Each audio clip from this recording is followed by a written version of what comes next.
Bonjour à tous et à toutes. Je suis très contente de prendre la parole devant vous aujourd'hui pour cette présentation de la délégation interministérielle à l'accessibilité.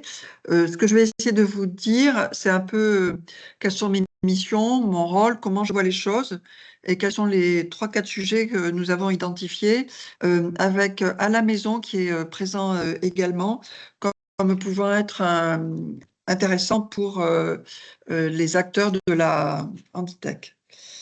En fait, la création de la délégation interministérielle à l'accessibilité est relativement récente parce que la politique a, alors soit si on prend 1975, 50 ans, soit 20 ans si on prend la loi de 2005. Et la délégation, elle, est née en janvier 2023. Donc, pourquoi est-elle née à ce moment-là? Probablement parce que le constat a été fait que sur l'accessibilité, on n'allait pas assez vite et qu'il était important d'avoir une petite structure qui en permanence pense accessibilité. C'est une structure interministérielle, ça veut dire que nous n'intervenons qu'en coordination. Pourquoi? Parce que l'accessibilité est une activité qui est très transversale, comme vous l'avez sans doute constaté, et que du coup, on a une multiplicité des acteurs qui fait que certains sujets peuvent être très longs à émerger ou peuvent être abandonnés parce que trop d'acteurs autour de la table nuit à l'efficacité. Nous avons aussi des projets qui nous ont été confiés en propre à la suite de la Conférence nationale du handicap, qui sont en particulier, j'y reviendrai, le Fonds territorial d'accessibilité, le déploiement des ambassadeurs de l'accessibilité, la création d'une solution d'accessibilité téléphonique universelle, et puis divers sujets que nous avons pris, principalement parce qu'il n'y avait pas de porteurs de projet ou parce qu'ils étaient trop nombreux et qu'on avait besoin d'avoir quelqu'un qui s'occupe de la coordination. Nous intervenons sur 3 champs: l'accessibilité physique, donc l'accessibilité transport, logement, espace public, la voirie. Tout ce qui permet à l'usager de faciliter sa vie quotidienne avec à partir de son cheminement. Donc nous, notre approche, c'est vraiment comment on aide l'usager, la personne en situation de handicap, à vivre dans la cité, à bénéficier des transports, des services publics, des commerces de proximité, à vivre comme tout le monde. La deuxième chose, c'est l'accessibilité numérique. J'y reviendrai puisque je pense que c'est quand même plutôt votre secteur, et l'accessibilité téléphonique. Nous intervenons aussi au niveau territorial, puisque beaucoup de choses se font au niveau des territoires, parce que c'est là où se passe la vie des citoyens. Et donc, nous animons un réseau des sous-préfets handicap, inclusion au niveau de chaque département. Nous, je le rappelle, nous n'intervenons jamais seuls, sauf quand un projet nous est confié. Nous sommes vraiment dans l'action avec les autres acteurs publics ou privés d'ailleurs. Nous estimons qu'aujourd'hui, on est dans un contexte particulier. Il nous semble en fait que les Jeux olympiques et paralympiques ont été un facteur d'accélération de la mise en accessibilité dans notre pays. C'est particulièrement vrai, évidemment, sur les territoires ayant accueilli les JO, notamment sur les transports publics, mais pas que. Je pense qu'avec, en plus, le 20e anniversaire de la loi du 11 février 2005, on se retrouve dans une conjoncture favorable.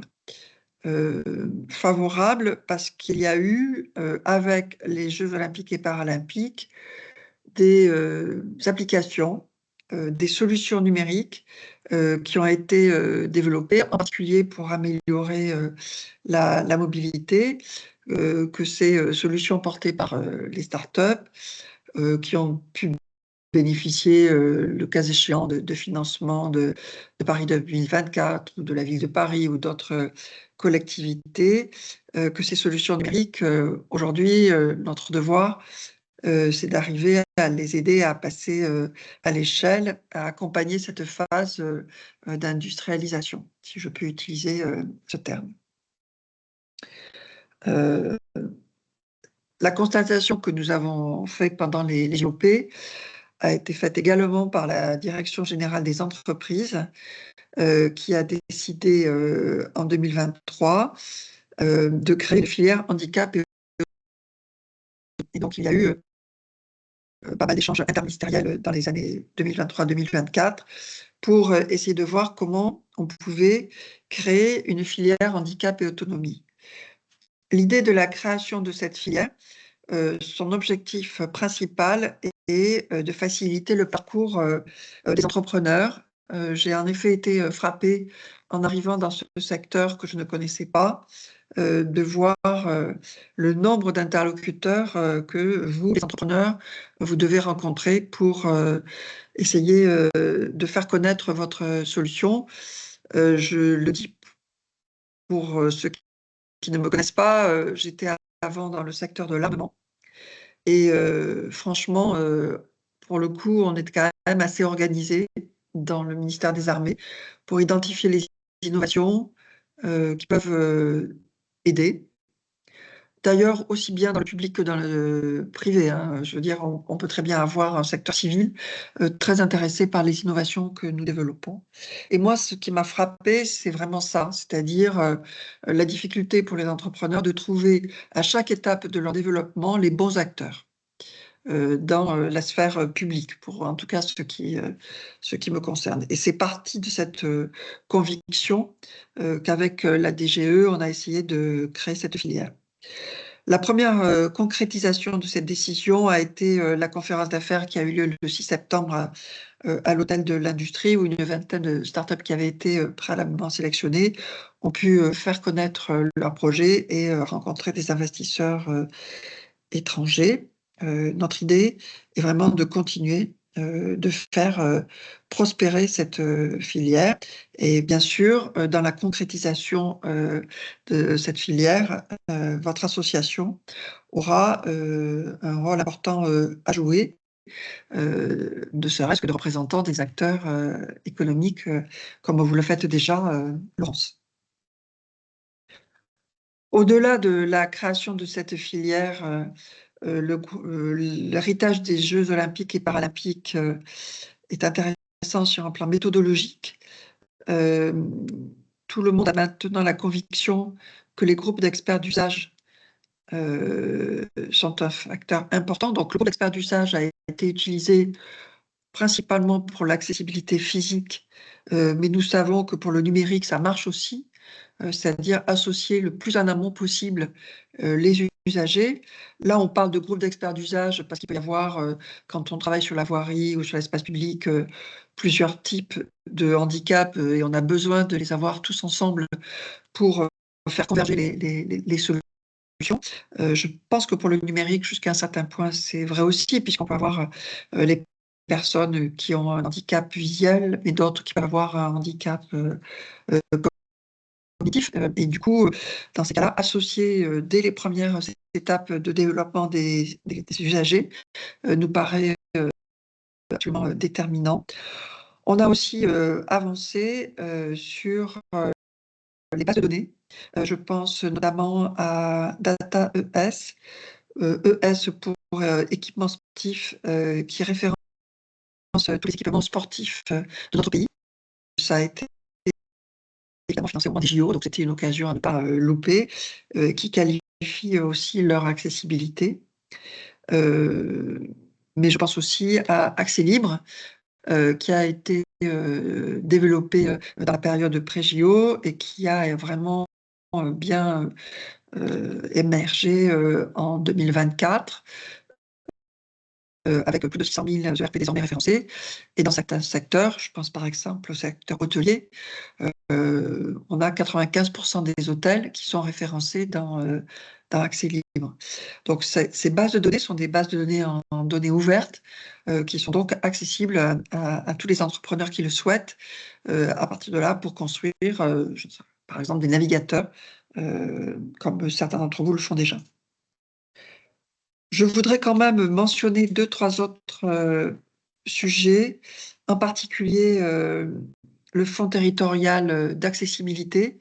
Alors ce fonds territorial d'accessibilité qui a été créé en novembre 2023 et qui est doté de 300 millions d'euros sur 5 ans, a pour objectif d'aider les établissements privés recevant du public de 5e catégorie, donc les plus petits, type commerce de proximité, cabinets médicaux, paramédicaux, etc., de se mettre en accessibilité.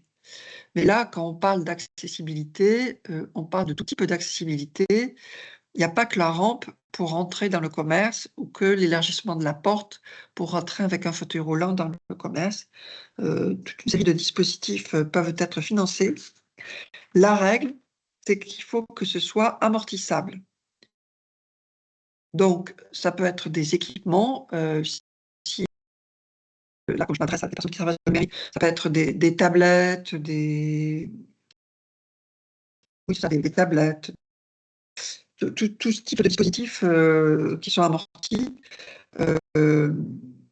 des télécommandes, enfin, tout ce que l'on peut imaginer. Mais on ne peut pas financer directement les applications. Au sens, oui, les applications, au sens des licences, éventuellement que vous pourriez souhaiter faire payer par les gestionnaires de ces établissements. Mais je voulais quand même vous dire que cette possibilité existe. Mais alors quand je parle des établissements les plus petits, on est d'accord, c'est vraiment, c'est pas Carrefour, mais ça va être tout boulanger. Donc les plus petits. Deuxième, j'ai cité Carrefour, j'aurais pu en citer un autre, excusez-moi. Autre point sur lequel je voulais revenir, c'est l'accessibilité numérique. Donc on a 2 directives qui sont en cours de qui ont été transposées. L'une qui concerne purement l'accessibilité numérique et qui a été faite en septembre 2023 et qui a principalement demandé à l'Arcom d'être l'autorité de contrôle. Donc ça a un effet que certains d'entre vous ont déjà pu constater. C'est une grande activité de tous ceux qui sont soumis au contrôle de l'Arcom pour se mettre en conformité. Aujourd'hui, on est très loin du compte. On a pu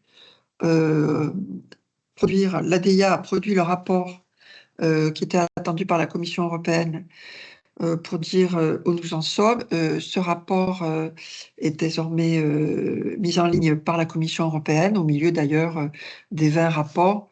On peut, je pense, Alain, mettre dans le chat le lien du rapport. Ce qu'on voit, c'est qu'on est enfin, tout le monde le sait, mais on n'est pas très bien en France pour l'accessibilité, notamment des démarches de l'État, qui certes ont connu une amélioration ces dernières années, mais on est encore loin du compte. Et on est aussi dans les contrôles qu'a conduit l'Arcom, on voit très bien qu'on est en deçà des obligations de déclaration d'accessibilité qu'on devrait être, on est à moins de la moitié, en moyenne. Après, avec de grosses disparités, hein, vous allez avoir les conseillers départementaux qui vont être plus accessibles que, par exemple, les collectivités les plus petites. Et on sent bien qu'il y a une compétition entre les grands acteurs des collectivités locales pour pas être les premiers à être sanctionnés par l'Arcom, puisque l'Arcom va bien devoir passer un jour ou l'autre aux sanctions, et ça ne devrait plus tarder, puisque les contrôles ont démarré au mois de juin 2024.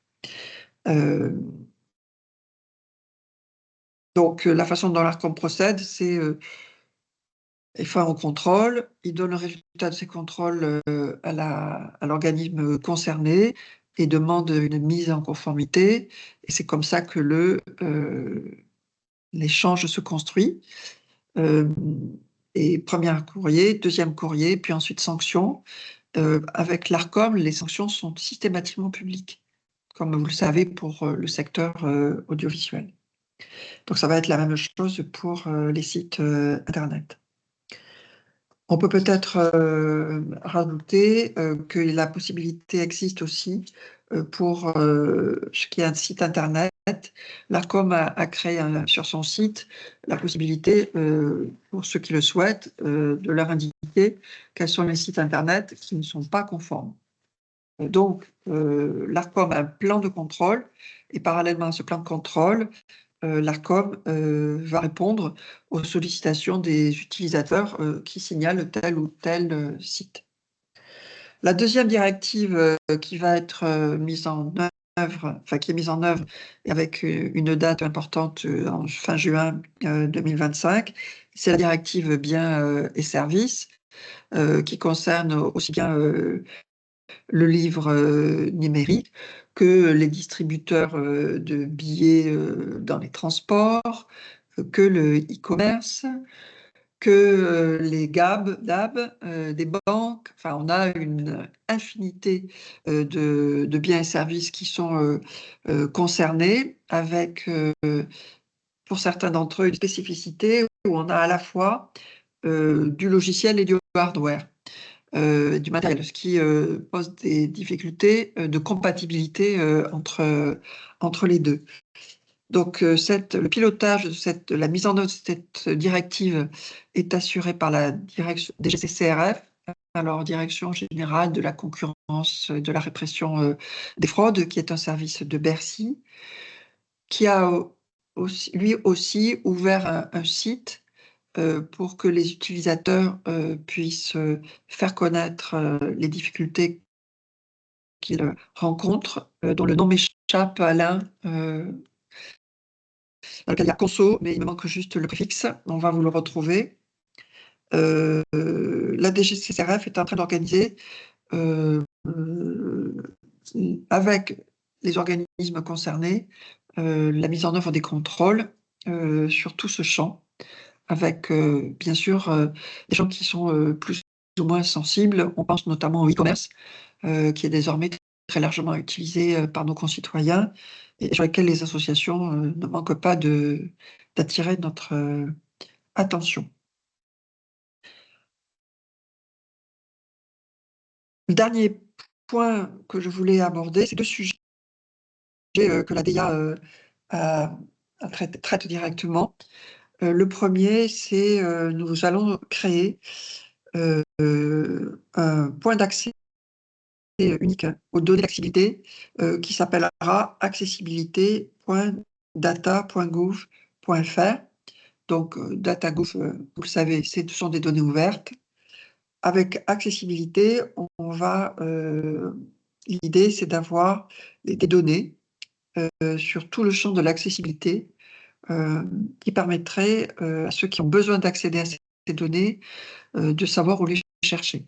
Puisqu'aujourd'hui, nous avons constaté un éclatement des données parce que c'est logique, hein, parce que les producteurs de ces données sont extrêmement nombreux, ce qui fait que pour un acteur, que ce soit une personne handicapée ou encore un élu ou un service d'une collectivité locale, il est très difficile de retrouver ces données. Nous avons eu un hackathon conduit par la Direction générale des entreprises sur le tourisme qui a montré l'importance d'avoir un point d'accès unique aux données. Donc nous, on est l'État, c'est-à-dire on rassemble et on met à disposition des acteurs économiques. Les données sont ouvertes et donc sont à votre disposition. On pourra y revenir. Le deuxième point, c'est qu'il nous a été demandé de mettre en place, et la ministre de l'Autonomie et du Handicap, Madame Charlotte Parmentier-Lecocq, nous a demandé de mettre à disposition des élus en un lieu unique les outils de déploiement de l'accessibilité. Pourquoi? Parce que nous allons avoir les élections municipales en 2026 et nous avons constaté que là où l'accessibilité avance, c'est quand même beaucoup quand les élus se sont saisis de sujets et notamment quand ils ont, dans leur profession de foi, dit: «Si je suis élu, voilà ce que je ferai en matière de handicap et d'accessibilité». Et du coup, l'idée, c'est qu'avec cette boîte à outils, d'une certaine façon, on prenne par la main, les élus qui n'y connaissent rien pour leur dire: «L'accessibilité, n'ayez pas peur, c'est un droit pour les personnes handicapées, c'est un devoir, pour vous quand vous êtes élu, de mettre en accessibilité, mais c'est facile. En tout cas, c'est faisable et on va essayer de les accompagner sur ce chemin». Ce qui veut dire qu'on va, sur cette plateforme qui sera une forme de plateforme ressources, pas regrouper directement, hein, mais créer les liens qui permettent, d'aller chez les producteurs, de guides de méthodos, de guides de bonnes pratiques, de guides, d'accompagnement et cetera.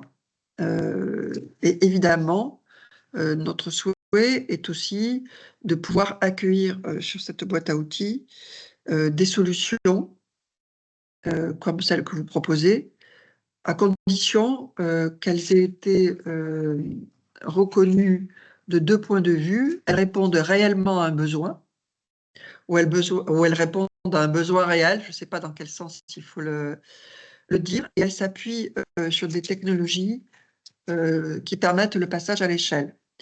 Nous avons besoin de ça, de façon d'avoir cette conviction, de façon à, ne pas créer de faux espoirs, dans un secteur, qui est extrêmement, mouvant. Voilà, en quelques mots, ce que j'avais envie de vous dire pour, ouvrir, la discussion. J'espère avoir, dans ce propos introductif, répondu à vos demandes, Marion et Laurence. Merci beaucoup Isabelle, c'est tellement large, tous les sujets qui sont abordés. Comme quoi il y a du travail. Je pense que Marion peut peut-être couper l'enregistrement. Et est-ce qu'il y a des questions ?